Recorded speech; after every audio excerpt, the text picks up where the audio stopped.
देखो Pakistan network HD।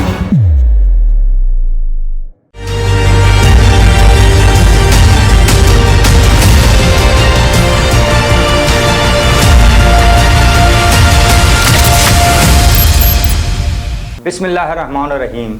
अस्सलाम वालेकुम नाजरीन, प्रोग्राम सच सुनिए के साथ मैं हूं आपका मेज़बान यावर शाह। नाजरीन, आज सुप्रीम कोर्ट कराची रजिस्ट्री में मौजूद chief justice of Pakistan justice Gulzar Ahmed साहब ने गैर कानूनी तामीरात के केस में इंतहाई अहम फैसला किया।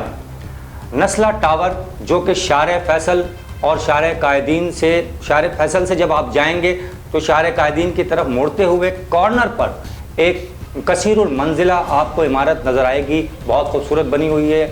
और ये नस्ला टावर पिछले समातों में भी ज़ेर बहस रहा है, इसलिए कोई अनजान चीज़ नहीं है।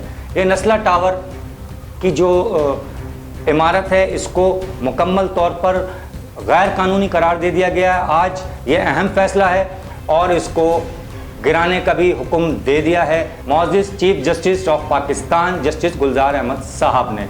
नाज़रीन, नस्ला टावर जो है उसकी असल जो रिपोर्ट है कमिश्नर कराची ने जो अदालत में पेश की थी गुज़िश्ता समात में, आज उसी केस की जो है वो उस केस का रिव्यू पेश किया गया, जिसमें बताया गया कि जो कमिश्नर कराची की जो रिपोर्ट थी गुज़िश्ता, उसमें ये बताया गया था कि नस्ला टावर की जो 341 मुरब्बा गज ज़मीन है वो गैर कानूनी है, उसकी लीज मौजूद नहीं है। आज समात के मौके पर चीफ जस्टिस ऑफ पाकिस्तान ने जब बिल्डर से पूछा कि आपके पास कानूनी दस्तावेज़ क्या हैं, तो नाज़रीन बिल्डर्स के पास कोई भी तस्दीक शुदा मुसद्दका कानूनी दस्तावेज़ मौजूद नहीं थी, जिस पर अदालत ने नस्ला टावर को गिराने का हुक्म दे दिया है। ताहम अभी कुछ देर कबल ही हमारा रिपोर्टर कैमरामैन नस्ला टावर पहुँचे, जहाँ पर के हुक्म दिया था चीफ जस्टिस ने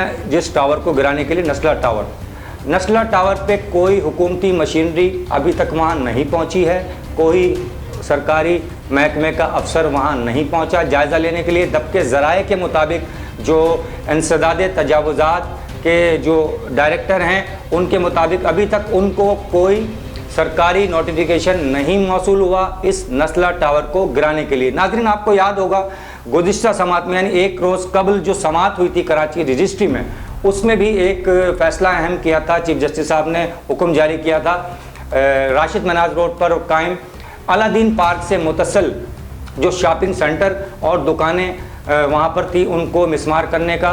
तो आपने वो ऑपरेशन भी देखा होगा कि दूसरे दिन यानी 24 घंटे के अंदर उस अलादीन पार्क से मुतसल शॉपिंग सेंटर को मिसमार करने का ऑपरेशन शुरू कर दिया गया और अभी भी वो ऑपरेशन जारी है। नाज़रीन, अलादीन पार्क से मुतसल शॉपिंग सेंटर पर ऑपरेशन हो गया।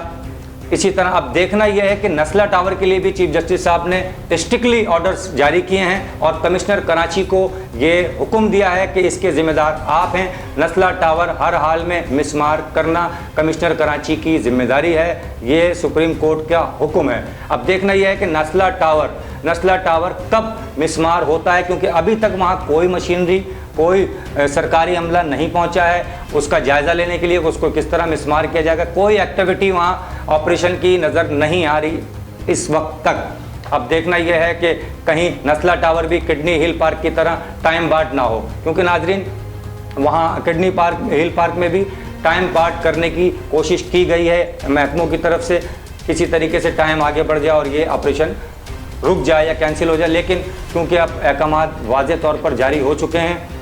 और दूसरा जो चीफ जस्टिस साहब ने बरहमी का इज़हार किया है कराची के हवाले से, कराची के कचरे और सेवरेज के निकासी आप जिसे कहते हैं निकासी आप के ऊपर सख्त बरहमी का इज़हार किया है चीफ जस्टिस साहब ने। और KMC का जो इदारा है जो जिसका काम है कचरा उठाना और ये दीगर इनके काम हैं, तो उस पर भी सख्त बरहमी का इज़हार करते हुए 80% यानी 80% अमला फारिग करने का भी अंदिया दिया है चीफ जस्टिस साहब ने दौरान समात। तो नाजरीन, अब बारिशें आ रही हैं, देखना है। ऑर्डर तो दे दिए हैं चीफ जस्टिस साहब ने कि इसको निकासी आपके काम को जो है वो तेज़ी से निपटाया जाए, ऐसा ना हो कराची माजी की तरह डूब जाए। और फिर आपने देखा नाजरीन, पिछली दफ़ा भी जब बारिश हुई थी तो पाक फ़ौज ने आकर कराची के आवाम को डूबने से बचाया था, और ये सारे नालों से कचरा भी उन्होंने हज़ारों टन कचरा साफ़ किया था। तो नाजरीन, जो हो रहा है और जो होना है वो सब आपके सामने है। अब देखना ये है कि हुकूमत अदालत के हुक्म पर किस तरह अमल दरामद होता है, हुकूमत क्या करती है, इदारे क्या करते हैं। इसके साथ ही प्रोग्राम सच सुनिए से अपने मेज़बान यावर शाह को इजाज़त दीजिए। हमारा प्रोग्राम देखने के बाद अपनी कमेंट सेक्शन में अपनी राय से ज़रूर आगाह कीजिएगा। अल्लाह निगहबान। देखो पाकिस्तान, समझो पाकिस्तान।